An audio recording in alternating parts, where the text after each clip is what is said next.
Hello everyone, welcome back to my YouTube channel All in One Worldole. আজি নগাঁও কোৰ্টলে যাবলৈ ওলাইছো। হেবাবে এটা ভিডিও বনাম বুলি ভাবিছো আপোনালোকক দেখাবলৈ। নগাঁও কোৰ্টত আমাৰ এটা কেছ আছে। হেবাবে মই সিনিয়ৰক এসিষ্ট কৰিবলৈ তেওঁলোকৰ লগত গৈছো। মই ৰেডি হৈ পেলে খানাপাৰালৈ গলো আৰু তেওঁলোকে খানাপাৰাৰ পৰা মোক পিকআপ কৰি লৈ গল। পিটিশনখনত কিবা অলপ কাৰেকচন আছিলে। সেইখিনি আমি গাড়ীত বহিয়ে মেম আৰু মই দুজনী মিলি পেলে কাৰেক্ট কৰি ললো। এয়া মোৰ নগাঁও কোৰ্টত ফাৰ্ষ্ট টাইম হয়।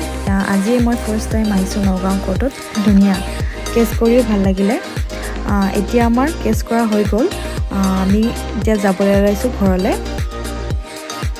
আমি নগাঁও বাইপাছত থকা ৰিফ্ৰেস্কো ফুড কোৰ্ট তাতে আমি লাঞ্চটো কৰিলো। ইমান ধুনিয়া ৰেষ্টুৰেণ্টখন আৰু খানাটোও বহুত ধুনিয়া আছিলে। একদম পিয়ৰ অসমীয়া থালি এখন খালো আমি। আৰু ভিউটোও ইমান ধুনিয়া, ডেকোৰেশন বিলাকো ইমান ধুনিয়াকৈ কৰিছে তেওঁলোকে। ভাল লাগিলে দেখি পেলাই। আজি মই ফাৰ্ষ্ট টাইম গৈছো। তাৰ পাছত আমি যাবলৈ ওলালো।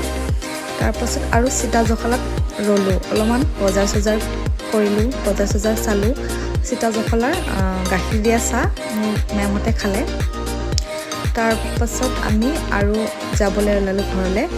তাৰ পাছত ধুনিয়া এটা ৰাস্তাৰে আহিলো আমি।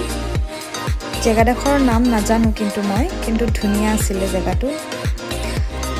থ্যাংক ইউ এভৰিৱান মোৰ ভিডিঅ'টো শেষলৈকে চোৱাৰ বাবে। আজিলৈ ইমানতে ৰাখিছো আৰু লগ পাইছো নেক্সট ব্লগত। Bye bye.